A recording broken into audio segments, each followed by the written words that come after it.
온라인 수요예배에 함께 하시는 성도님들을 축복하고 환영합니다. 기도하심으로 시작하겠습니다. 하나님 감사합니다. 이 주 중에 주님의 말씀 앞에 서게 하셔서 우리 스스로를 돌아보고 주님의 말씀의 능력을 힘입도록 불러주시니 감사합니다. 이 시간이 주님의 은혜로 충만한 시간 되도록 시종을 주님께서 함께 해주옵소서. 예수님 이름으로 기도드리옵나이다. 아멘. 오늘 우리에게 주시는 하나님의 말씀은 느헤미야 1장 4절부터 5절까지의 말씀입니다.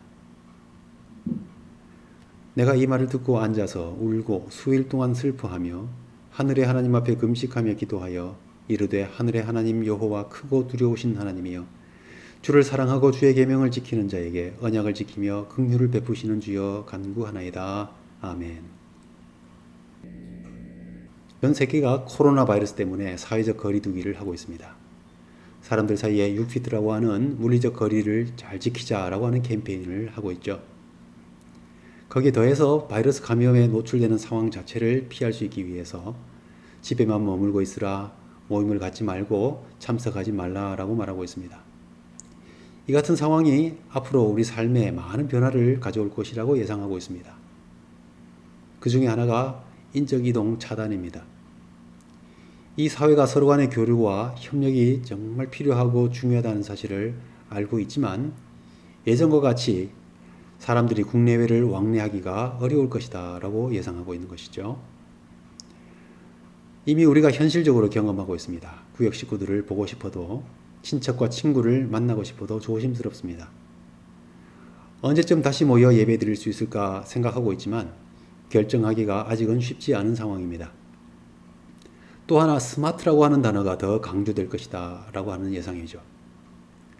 생명과 안전을 지키기 위해서 국가도 개인적으로도 더 스마트한 방법을 찾아내야 한다 하는 것입니다.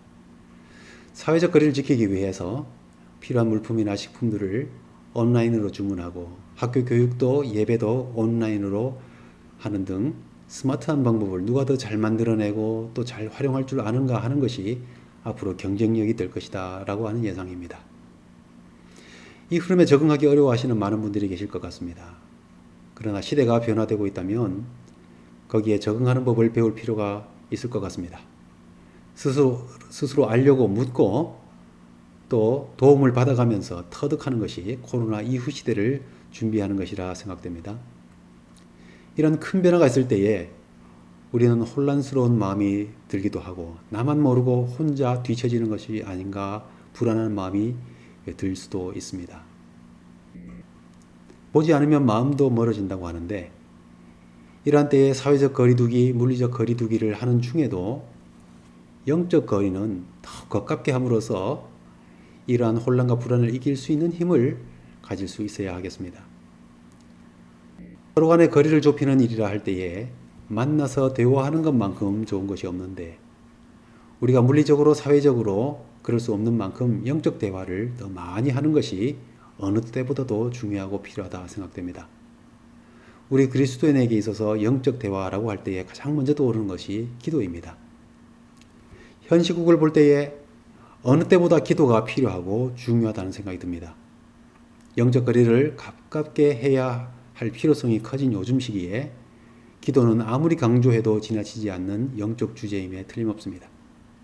그런데 기도가 필요하다는 것을 모르시는 분은 없을 텐데 과연 기도하고 있습니까? 라고 물을 때에 어떻게 대답하실 수 있겠습니까? 우리가 자주 듣거나 자주 하는 변명의 말이 있죠. 기도해야 되는 줄 아는데 기도가 잘 안 돼요. 기도가 안 되는 이유가 무엇입니까? 기도하기 어려운 이유가 많이 있겠지만 여러 이유들을 포함할 수 있는 한두 가지 이유를 한번 생각해 보려고 합니다. 첫 번째, 나를 중심으로 생각하고 있기 때문입니다. 우리가 대화를 할 때에 저 사람과는 대화가 안 돼. 또는 실제로는 많은 시간들을 열심히 대화하면서 시간을 썼는데 대화가 안 되었다고 느끼기도 합니다. 그 이유를 심리학적으로는 공감하는 마음이 없었기 때문이라고 말합니다. 공감이라는 것은 다른 사람의 마음과 감정을 이해하고 수용하는 것, 그리고 내가 이해하고 수용했다라고 하는 것을 잘 표현하고 전달해서 그 사람에게 위로를 느낄 수 있도록 해주는 것, 이것을 공감이라고 말합니다. 그렇기 때문에 이 공감이라는 것은 이기적인 나 중심적인 생각으로는 일어나지 않는 것이죠. 또 공감을 표현하고 전달하는 훈련과 연습이 필요합니다. 아무리 이해하고 수용했다 할지라도 잘못 전달되면 공감이 되지 못하게 되기 때문입니다. 우리의 영적인 대화인 기도도 마찬가지입니다. 나 중심적인 생각과 삶으로는 기도하기 어렵습니다. 내 자아가 나의 기도를 막습니다. 내 방법, 나의 문화적인 습관, 내가 좋아하는 형식, 내가 알고 있는 지식과 경험 등 내가 알기에, 내가 보기에 라고 하는 나의 관점에만 생각하고 살고 있는 사람들은 기도가 막히는 것이죠. 그 사람의 마음을 이해하고 받아주기보다는 그 사람의 말과 행동을 판단하게 되고 심지어 보지도 못하는 그 사람의 마음까지 다 아는 것처럼 자기 마음대로 해석해서 정죄하고 화를 내기까지 하는 거죠. 이러한 마음으로 누군가를 위하여 기도한다는 것은 어렵습니다. 나 중심적인 마음으로는 대화를 할 때에도 공감하지 못하고 판단하는 마음이 들어서 대화가 막히게 되듯이 내 중심적인 생각, 이기적인 마음으로는 기도도 막히게 됩니다. 두 번째, 내 능력, 인간적이고 현실적인 사실을 믿고 의지하기 때문입니다.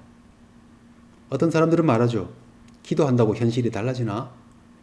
현실을 똑똑히 봐라. 기도한다고 바이러스가 없어지고 백신이 생기고 세상이 달라지나?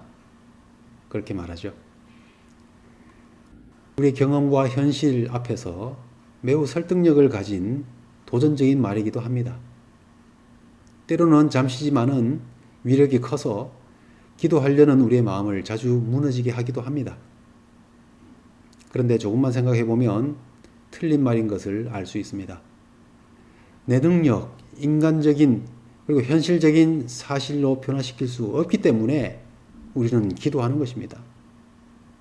세상이 발달하면서 조금 잘 살게 되면서 생기는 현상 중에 하나가 하나님을 무시하고 자기 능력과 인간적인 성취로 살려고 한다는 것입니다. 그래서 힘들고 가난할 때 신앙적이던 사람들이 좀 살만하게 되면 마치 자기 노력으로 다 이룬 것처럼 생각하거나 그래서 신앙이 점점 약해지고 심지어 신앙을 떠나는 모습까지 보게 됩니다. 내 능력, 인간적이고 현실적인 사실과 상황만을 보고 믿는 마음으로는 기도할 수가 없습니다. 혹시 기도해야 되는데 기도가 잘 안 돼요 라는 생각이 드시는 분들이 계시다면 내 속에 이런 나 중심적인 이기적인 마음이 있는 것은 아닌지 혹은 너무 내 능력과 이 현실적인 관점으로만 보려고 하고 있지 않는지 점검해 보시기 바랍니다. 오늘 본문의 말씀을 통해 기도할 수 있기 위한 마음의 태도를 배우려고 합니다. 오늘 본문의 말씀은 느헤미야의 기도라고 하는 제목이 붙는 말씀입니다. 동족과 이스라엘 성의 처지에 대해서 느헤미야의 복받쳐 오르는 슬픔과 하나님을 향한 간절한 신앙의 마음이 잘 드러나고 있습니다. 느헤미야는 하나님이 위로하신다 하는 뜻을 가진 이름입니다. 느헤미야는 페르시아 아닥사스다 왕의 술 맡은 관원장이었습니다. 왕이 먹을 음식을 미리 시음함으로써 왕이 독살을 당하거나 또 해를 당하지 않도록 방지하는 직책을 맡았던 만큼 왕의 신임을 얻었던 사람입니다. 또한 유다 총독이 되어 이스라엘이 바벨론에 망하고 포로 생활을 하며 살던 시대에 황폐한 이스라엘을 재건하고 영적으로 쇠퇴한 민족을 일으켜 세우는 데 중요한 역할을 했던 사람이죠. 오늘 우리가 이 느헤미야를 통해서 생각하려는 것은 어떻게 그런 물리적으로 거리가 한참이나 먼 예루살렘을 위해 그리고 포로 시대의 이민 3세대로서 조상들과도 유대 땅에 있는 사람들과도 참 많은 세대 차이가 있었음에도 불구하고 간절한 마음으로 기도하여서 하나님의 위로를 이스라엘과 백성들에게 전할 수 있었을까 하는 것입니다. 첫 번째는 공감의 마음입니다. 4절 말씀에 내가 이 말을 듣고 앉아서 울고 수일 동안 슬퍼하며 하늘의 하나님 앞에서 금식하며 기도하니 라고 했습니다. 느헤미야가 예루살렘을 다녀온 하나니 일행으로부터 유다로 귀환한 백성들. 첫 번째는 공감의 마음입니다. 4절 말씀에 내가 이 말을 듣고 앉아서 울고 수일 동안 슬퍼하여 하늘의 하나님 앞에서 금식하며 기도하니 라고 했습니다. 느헤미야가 예루살렘에서 온 하나님 일행으로부터 유다로 귀환한 백성들과 예루살렘 상황을 전해 들었습니다.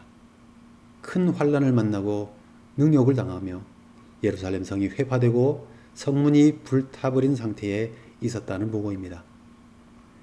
이 소식을 전해 들은 느헤미야는 커다란 충격에 빠지게 되었습니다. 관직에 있는 사람이 금식하며 여러 날 기도하는 일이 쉽지 않았을 것입니다.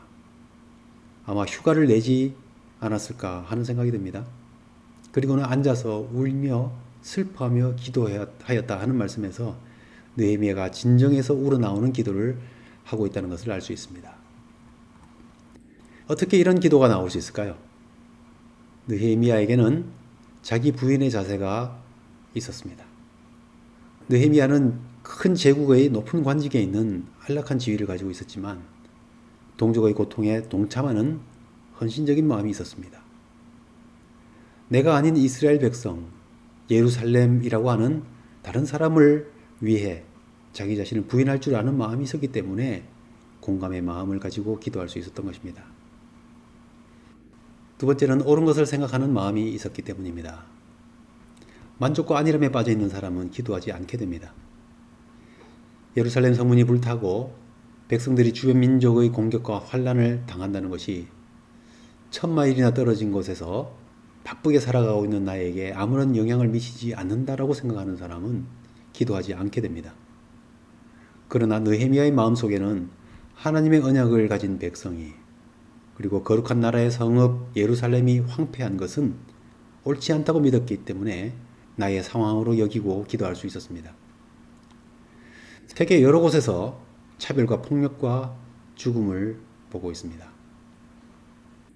다른 나라, 다른 주, 다른 도시에서 일어난 일이라 할지라도 과연 그것이 올바른 것인가를 생각하게 되면 기도할 마음이 생기게 됩니다. 이때 옳다는 것은 내가 생각하기에가 아니라 하나님의 말씀에 비추어 옳다 하는 것이죠. 사람을 외모와 행위로만 판단하면서 생명과 인권에 대한 존중의 마음 없이 힘과 폭력으로 생명을 빼앗게 된 이러한 상황을 놓고 과연 올바른 하나님의 뜻이 무엇인가를 생각하게 되면 기도하게 된다 하는 것이죠. 느헤미야가 하나님의 뜻을 바탕으로 하는 올바른 것을 생각하는 마음이 있었기 때문에 신앙을 재건하고 성벽을 재건하는 일을 위협하고 방해하는 상황에 대해 기도하게 되었던 것입니다. 그래서 하나님의 역사와 뜻을 이루는 도구가 되었던 것이죠. 세 번째는 하나님의 능력을 믿고 의지하는 마음입니다. 5절 말씀에 하늘의 하나님, 크고 두려우신 하나님이여 주를 사랑하고 주의 계명을 지키는 자에게 언약을 지키시며 긍휼을 베푸시는 주여 간구하나이다 라고 했습니다. 느헤미야는 하늘의 하나님께 기도하고 있습니다. 자기의 신앙을 고백함으로 기도합니다. 어떤 고백입니까? 크고 두려우신 하나님, 주를 사랑하고 그 계명을 지키는 자에게 언약을 지키며 긍휼을 베푸시는 하나님. 이 땅에 속하거나 현실에 제한받으시는 분이 아니라 모든 것을 초월하시는 하늘에 계신 하나님이라는 고백으로 기도하고 있습니다. 인간적인 능력과 현실을 근거로 기도하고 있지 않습니다. 아닥사스다 왕이 근심이 있으면 말하라고 했을 때에도 그는 하늘의 하나님께 묵도하였다라고 했고요. 나중에 유다 총독이 되어 예루살렘에 갔을 때에 인간적인 능력과 현실을 따라 통치하려는 많은 사람들로부터 도전받았을 때에도 우리가 우리 하나님께 기도하며 항상 하나님을 우러러 기도하였습니다. 그리고 느헤미야서 마지막 구절인 13장 31절에서 내 하나님이여 나를 기억하사 복을 주옵소서 마지막까지 하나님을 향하는 마음으로 기도하고 있습니다. 세상의 주관자 되시는 하나님, 이방 제국의 왕의 마음까지 움직이셔서 그 뜻을 이루어 가시는 하나님, 택하신 백성을 책임지시는 하나님의 주권적인 사랑을 믿고 의지함으로 기도하였습니다. 정말 기도가 필요하고 중요한 시대입니다. 물리적, 사회적 거리두기를 유지하면서도 우리가 서로 연결되고 하나 되게 하는 영적 거리를 좁히는 길은 기도입니다. 우리가 기도할 수 있기 위해서 이렇게 기도해야 되겠습니다. 첫 번째, 부드러운 마음을 주옵소서. 내 중심이 아닌 다른 사람의 마음을 공감할 수 있는 마음 되게 하옵소서. 두 번째로, 하나님의 말씀에 근거한 올바른 마음을 갖게 하옵소서. 내가 원하는 일만 이루는 것이 아니라 하나님의 말씀에 비추어 올바른 일이 이루어지기를 원하는 마음 갖게 하옵소서. 세 번째로, 하나님의 능력을 믿고 의지하는 신앙의 마음을 주옵소서. 내 능력으로 인간적이고 현실적인 사실로 볼 때 불가능해 보이고 어려워 보이기 때문에 기도하는 것입니다. 믿음이 없이는 기도할 수 없습니다. 하나님께 대한 올바른 믿음으로 기도할 수 있게 해주옵소서 간구해야 하겠습니다. 이러한 기도의 결과는 느헤미야가 하나님의 은혜를 입은 것처럼 상황을 이겨내게 할 뿐만 아니라 곧 나를 하나님의 사람으로 세우는 길이 될 것입니다. 주님께서 가르쳐 주신 기도로 마치겠습니다. 하늘에 계신 우리 아버지여, 이름이 거룩히 여김을 받으시오며 나라 임하옵시며 뜻이 하늘에서 이룬 것 같이 땅에서도 이루어지이다. 오늘날 우리에게 일용할 양식을 주옵시고 우리가 우리에게 죄 지은 자를 사하여 준 것 같이 우리 죄를 사하여 주옵시고 우리를 시험에 들게 하지 마옵시고 다만 악에서 구하옵소서. 대개 나라와 권세와 영광이 아버지께 영원히 있사옵나이다. 아멘.